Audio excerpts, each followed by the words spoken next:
Scene then cut back to the horrifying picture of Patrick once more.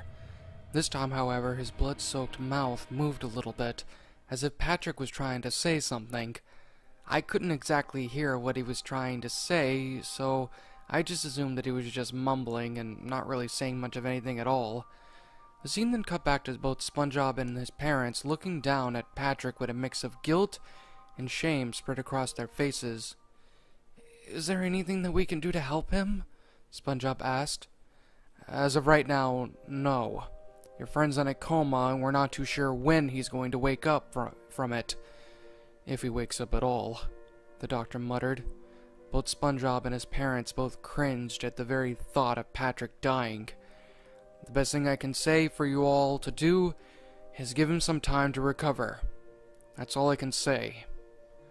The doctor chimed in before walking out of the door. Spongebob and Patrick's family soon left the room as well, as it seemed like they really weren't really needed in the room. Spongebob was the last one to walk out of the room and close the door shut.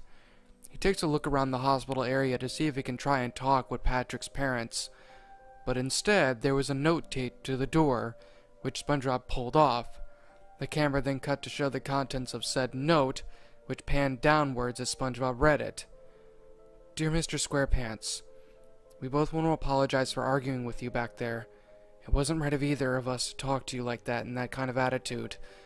In fact, we deserve much more of a punishment for what we have caused Patrick to be in the state that he's in.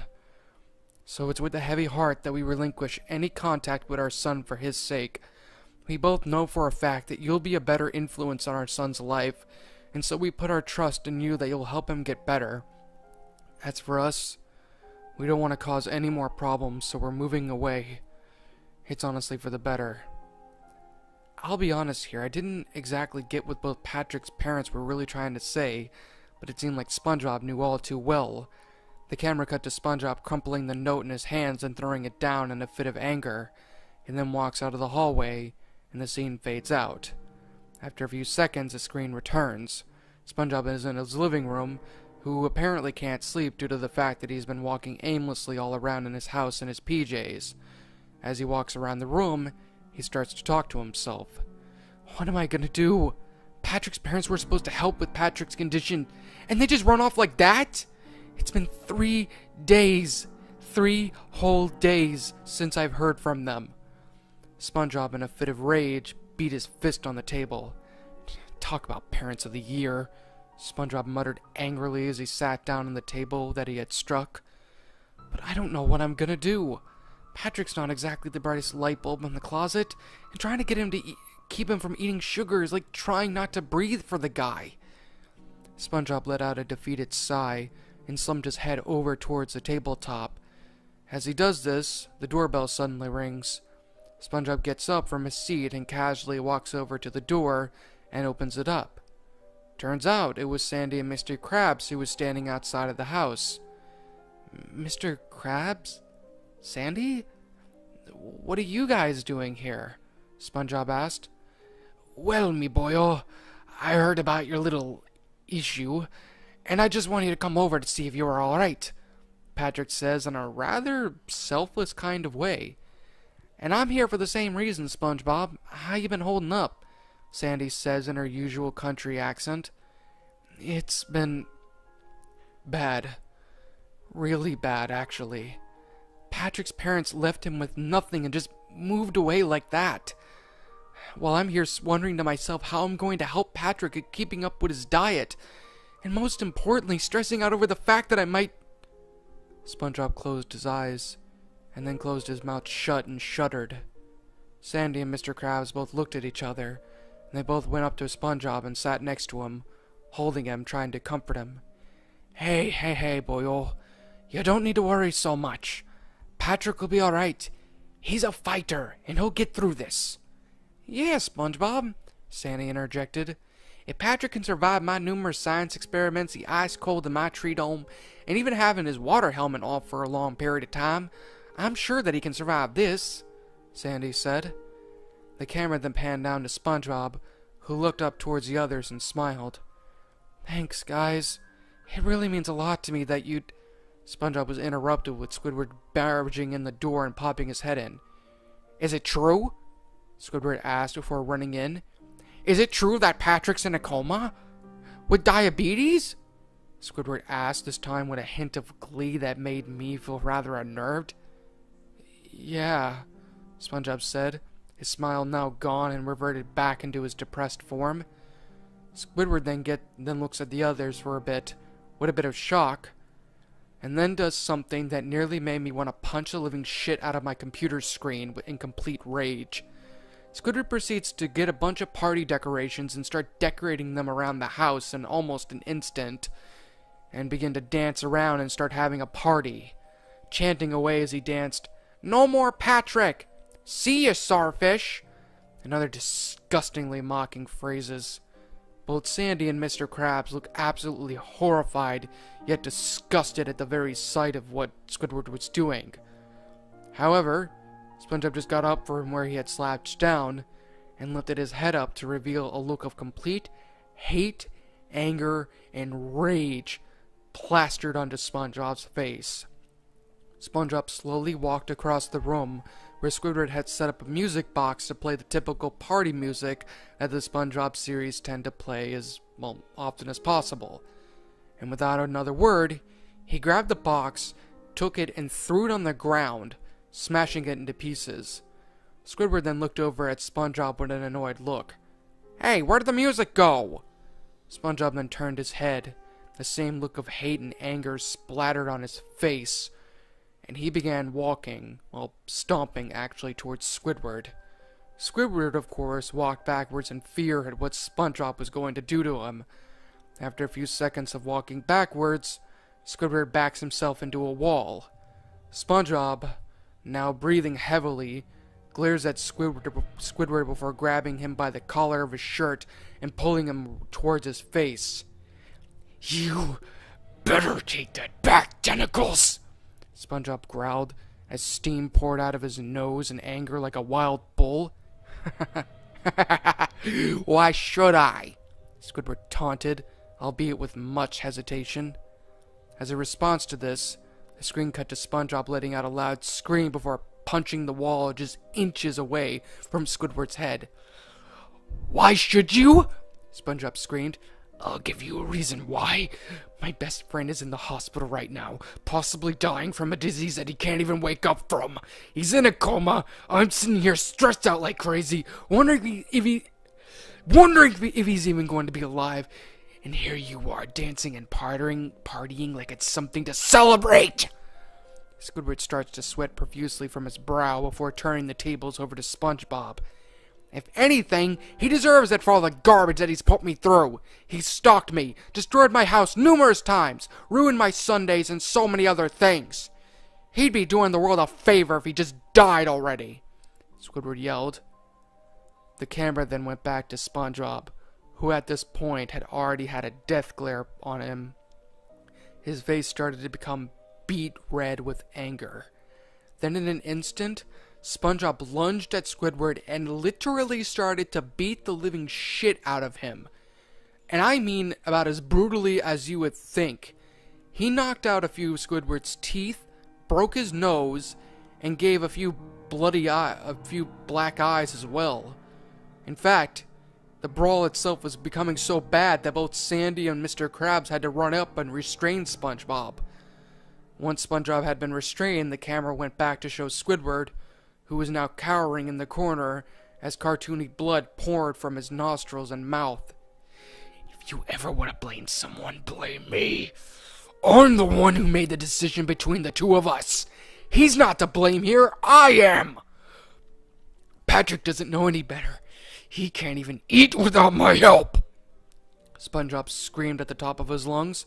"SpongeBob, calm down," Sandy interjected. "Yeah, boyo, don't let him get in your head," Mr. Krabs began. "But you need to stay strong for Patrick." SpongeBob at this point calmed down a little bit, but still retained that pissed off look. The scene then cut to Squidward, who finally gets himself up, shaking. He then looks over at the angry Sponge. "Get out and never come back," SpongeBob says coldly. Squidward begins to cry as he runs out of SpongeBob's house and back into his own.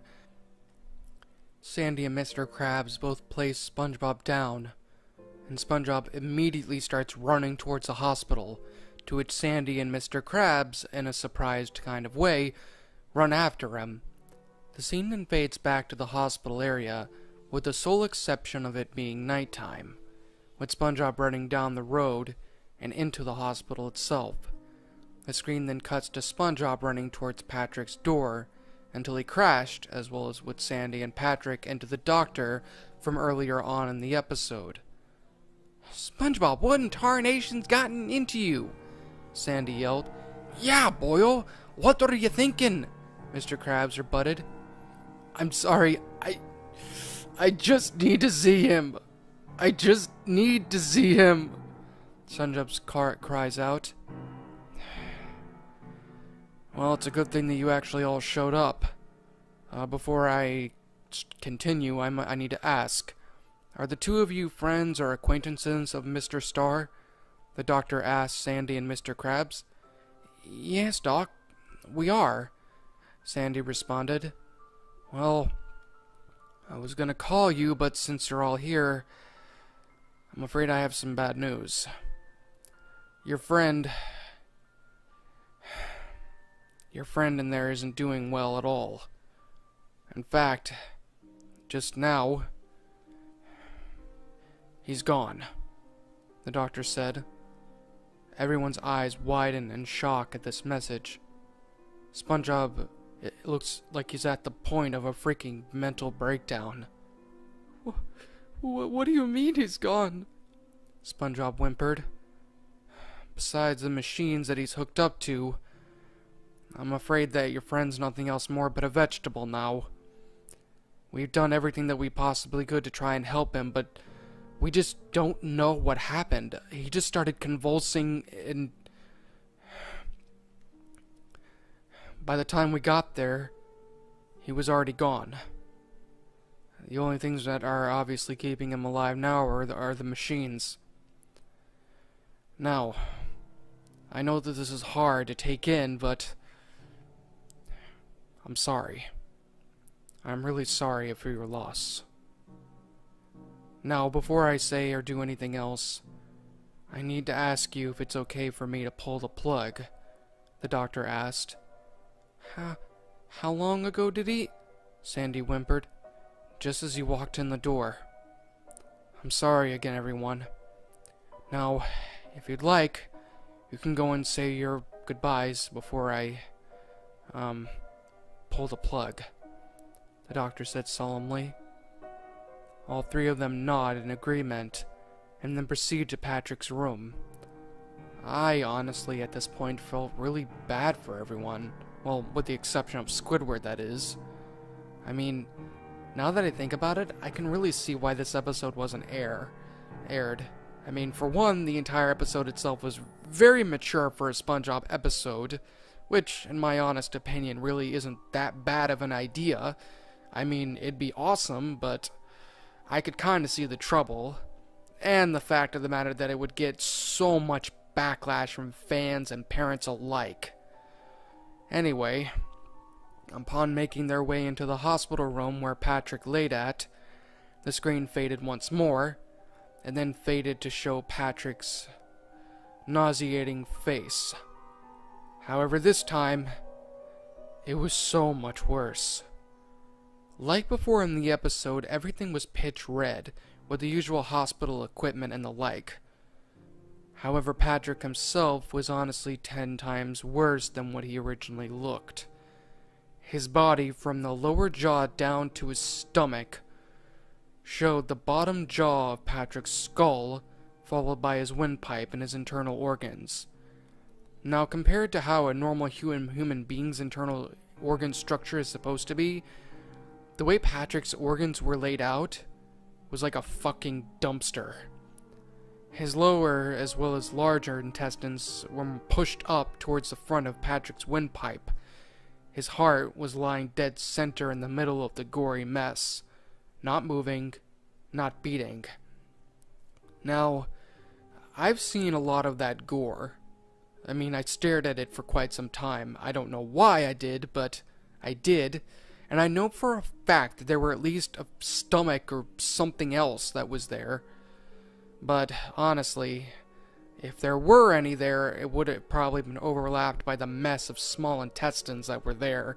So maybe it might have just been my imagination at the time, but I don't even know anymore. Now, I know that the image itself is rather gross, but to be honest, after seeing that image, I wound up skipping lunch that day. After a few minutes of this image showing and everybody else pretty much crying like crazy, which in and of its own self was relatively understandable. I mean, their friend had just died. It finally cut back and back to Sandy, Mr. Krabs, and the doctor standing next to Patrick's bed once more. Spongebob, as you would have guessed, was crying hysterically, with much more seriousness than his comedic crying habits that he usually has in the show. Everyone at this point starts to take their turns saying their last words to Patrick. Spongebob starts up first. I'm so sorry, buddy. I'm sorry that I wasn't there to help you. I'm sorry for all the times that I fed you all that junk. I'm sorry for being a bad friend to you. I'm so sorry. Had I known that this would have happened, I wouldn't have taken you to Goofy Goobers. I would have taken you somewhere else. We could have went jellyfishing. We could have went somewhere else. We could have went somewhere else, buddy. But no. And I knew that you were sick, too. At least that's what I remember seeing. I'm sorry, buddy. I'm a failure. I failed you. I failed you. Spongebob then falls down to the floor and continues to cry. Sandy is the next one to speak. Hey there, Patrick. Hi. Well, I really... Sandy pauses for a bit, trying to find some kind of right words to say. She sighs and then places her hand on Patrick's shoulder. I want to thank you, Patrick. If it wasn't for you and Spongebob, I wouldn't have really gotten to know Bikini Bottom so well. In fact, I really do consider you a friend. Sure, you were a little bit of a nuisance sometimes, but you were a great friend to me. Thank you for everything. I really am grateful. I'm definitely going to be playing you one of my songs during your funeral. I promise you, Patrick, I'm going to make sure of it that funeral is amazing for you. You've been a very good friend to me. You really have been. You've been a good friend to everyone. You may have messed up in the past, but you know what? That's fine. We all do. But you're different. You couldn't control half the things that you did. I'm also sorry for ever wanting to kill you or act nasty to you. If anything, I probably would, if I'd known what would happen now, I would have... Sandy pauses once more and wipes away a few tears from her eyes. I would have shown a lot more how much I appreciate you being a friend to me. I would have done that for you. Thank you so much for being a good friend to me, Patrick, and thank you for helping me get over my thing with Texas. Thank you. Sandy then steps back and starts to slowly cry as well, although not as hard as Spongebob was. Mr. Krabs was next. He had a look of complete guilt and shame on his face as he stared down at Patrick's limp body. Hey, boyo. Where do I begin?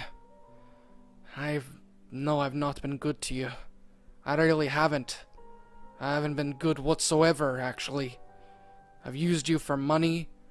I've done so many horrible things. I really don't even know. Well, actually, I do know. Well, actually, I do know, boyo. SpongeBob told me a lot how you actually look up to me.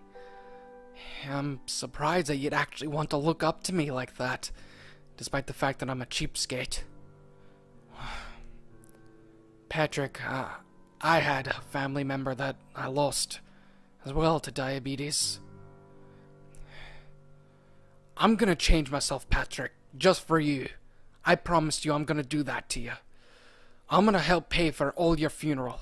I'm gonna make sure of it, like Sandy said, that your funeral is about as great as it possibly can be.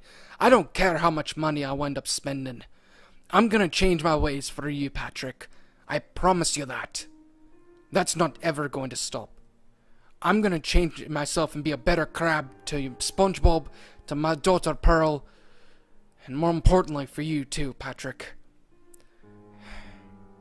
I guess that's really all I have to say. Thank you for being a good friend to me, even when I know I really didn't deserve it. I do consider you a friend, and thank you. Mr. Krabs sat back, and then, with that, the doctor took the sheets and covered Patrick's head with it. He then, and once he does that, he pulls the plug, and the heart monitor flatlines. The doctor takes one final look at Patrick, and then to the others, and nods his head. The episode cuts to black once more, and it's at there that I decided to pause it. I don't know why exactly, but I need a little bit of time to really recover from that part. Yes, I know it was quite some time, but it still gets to me. I can promise you one thing, though. The next update I do is not going to be as heartwarming or anything like such. It just isn't.